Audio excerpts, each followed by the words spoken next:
شناسه مالیاتی و شماره مالیاتی Steueridentifikationsnummer und Steuernummer. در ارتباط با مسائل مالیاتی توی آلمان دو تا شماره خیلی مهم برای هر فرد صادر میشه و وجود داره.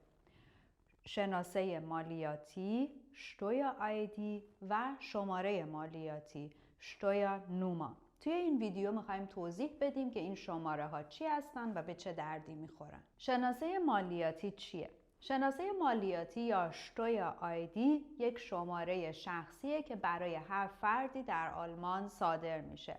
این شماره تمام عمر برای شما ثابت میمونه، حتی اگر جابجا بشید و شهر یا ایالتتون رو عوض کنید. چرا شناسه مالیاتی مهمه؟ اساساً اداره مالیات در آلمان با شناسه مالیاتی کار میکنه و از طریق این شناسه میتونه مالیات شما رو محاسبه کنه و بر اون نظارت داشته باشه. اگر در آلمان کار میکنید حتما باید این شناسه رو به کارفرماتون هم ارائه بدید تا اون بتونه مالیات حقوقتون رو از حقوقتون کسر کنه و به اداره مالیات پرداخت کنه. شناسه مالیاتی همچنین برای دریافت کمک هزینه فرزند یا حسابای بانکی و چیزای اینجوری هم مهمه. از کجا میتونم شناسه مالیاتی خودم رو دریافت کنم؟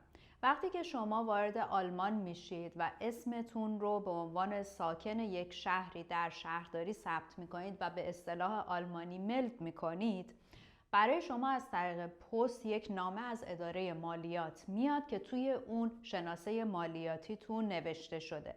خیلی مهمه که این نامه رو حفظش کنید، دور نندازید و این رو هم باز بدونید که این شماره هیچ وقت در زندگی شما تغییر نمیکنه. اگر به هر دلیلی اون نامه رو گم کردید یا دیگه دسترسی به این شماره 11 رقمی نداشتید، باید هرچه زودتر با اداره مالیات تماس بگیرید که اونا دوباره یک نامه جدید براتون بفرستن. اگر بخواید آنلاین اقدام کنید میتونید از طریق این سایت به اداره مالیات اعلام کنید که یک نامه جدید احتیاج دارید. شماره مالیاتی چیه؟ شماره مالیاتی یا Steuernummer یک شماره‌ایه که از اداره مالیات شهر شما یا از طریق شهرداری صادر میشه. این شماره ثابتی نیست و ممکنه تغییر کنه. مثلا وقتی که شما به یک شهر دیگه اسباب کشی میکنید ممکنه که شماره مالیاتی شما عوض بشه. شماره مالیاتی چه کاربردی داره؟ این شماره برای بهره‌گیری از خدمات اداره مالیات شهر شما خیلی اهمیت داره. البته توی اظهارنامه مالیاتی یا Steuererklärung هم در کنار Steuer-ID باید این شماره رو ارائه بدید.